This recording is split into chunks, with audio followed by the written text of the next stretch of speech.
Hailey Kinsel, Cotulla, Texas. She's placed in both rounds. She's already won over $40,000. Keep doing it, Hailey, keep doing it. Atta girl, atta girl. Come on, ladies. 1, 2, 3. Oh!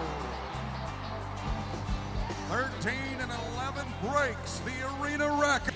I had some wonderful kid horses to start out on, horses that I never felt scared on, I always felt confident on, and just kind of stepped up. And when I was 13, I had my first real barrel horse that basically for us that means can't be used on the ranch. She was off the track, and she was one that Mom and I kind of brought along together, and I rode her all through high school, and she was wonderful. I still have her today and breed her, and she got hurt going into college, so I rode my pole bending horse for a little bit at college rodeos in the barrels, and found TJ, my backup horse now, during college, and I made college finals on him, 3 years of having him, and he's who I filled my permit on and made my first check on my card. So he's kind of the reason I even got my feet wet in pro rodeo, and along that time is when we had bought Sister as a colt and we trained her. And Mom and I have always brought up young horses together and trained a few, and we did buy a couple to fill in the gaps, but she was one that we worked on ourselves all the way through. She's by De Niro, PC Frenchman's Heyday. I grew up watching De Niro and Sherry, and so I always loved De Niro, and I never rode one. We bought her because we had an older half-sister to her that we just loved out of the Royal Shakeham mare, and so we kind of tried to find that lineage and follow that broodmare bloodline, and thought, well, if she's crossed on the Niro, this could be good. This might be okay, and took a chance on her a little bit and bought her as a 2-year-old, and she's definitely paid off. I graduated from Texas A&M University last May. I had a degree in ag economics, finance, and real estate. I knew I wanted to do something ag and business related. I didn't know exactly what until I got into college and just kind of fell in love with the econ department, and that's how my brain works, so it made sense to me. My dad's a real estate broker, so I knew enough about that track to go that way, and finance is not something I'm good at, but it's something I needed to be better at. And my long-term goal is to have my own breeding and training operation, started by me, run by me, and that will come at the end of rodeoing, whenever that is. But I wanted to have a strong business plan for that, be able to make money doing that and be smart about it. So if I can use my college degree in that direction, I think I could, have a stake in the industry.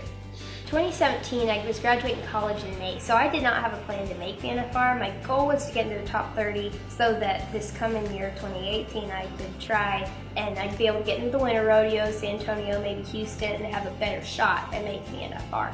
So I had 15,001 by the end of the spring, going into the summer, and was just planning to go over the 4th and see how we did, try and get in that top 30 range.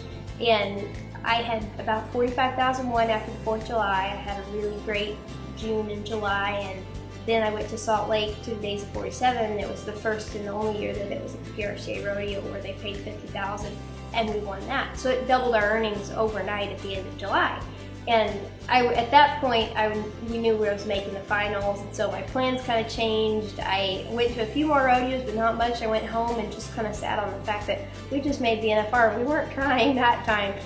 Sister and I are very close. I knew her like the back of my hand, and coming from having her from so young and just spending every day with her, I feel like I know her every move. And that arena record night, she just felt different. She was really focused, and so I knew I could just trust her totally and not worry about a thing, and I did. And she really is that fast and that athletic, and I can't take credit for that. Some horses just have it, and she has that it factor. And I had 2 good runs leading up to it, and it was the 3rd round of the NFR, and I was kind of messing up my 3rd round first couple nights, just not riding it all the way through. She slipped on night 2, so I thought, well, man, if I could just get everything together. She'd already been fast. It ran 2 13.6s, so I thought if I could put this together perfect, she could be really fast. Now, I had never imagined that fast. I'm thinking like a 4, maybe a 3 if I'm lucky.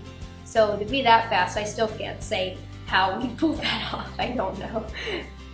No, my parents have always been really influential with my horses and just making me a better person, allowing me to homeschool so that I could do better than the schools around here offered is the same mindset that I had going into college. If it wasn't for that foundation they laid, I wouldn't have put near as much work into my schoolwork at college. And same with rodeo, and they gave me the tools to do what I wanted to do, but they didn't make it easy on me or anything. And for that reason, I learned to make the best of what I had. And that goes for every little thing, but especially each individual horse, just bringing them to their full potential. And my mom and I still ride together every day when I'm home, and my dad's still very supportive and likes to go and watch and help when he can too. So it's fun. It's nice to be able to do it with him. I have a great relationship with my family. My brother is the most supportive person out there, and he doesn't have as much involvement with horses, and he has his own job, but he'll still show up in a suit coat to watch barrel race if he can. And so having those people in my life make a big difference. I grew up watching Charmaine, and so I always loved Charmaine and Scamper, and Sherry Servy's my all-time idol, and her and Lisa Lockhart both I watched in recent years and then get to run with them now, and that was surreal for me. I remember at the American last year in 2017 in the Longo, I drew up right between them, and I don't know if it would have mattered if I won the American. I was so happy to run in between Sherry and Lisa. I was just stoked. So rodeoing for me was always more than a hobby. I never wanted it to be a hobby that I just put money into. I started even in high school really keeping my books and keeping track of what I was doing, because I didn't want it to be just passively, oh, this is where I spend my money. I wanted it to be productive. I wanted it to be a business for me long term, and it's what I love to do. It really is. It's what I want to do every day. So if I could find a way to make money at it, wonderful.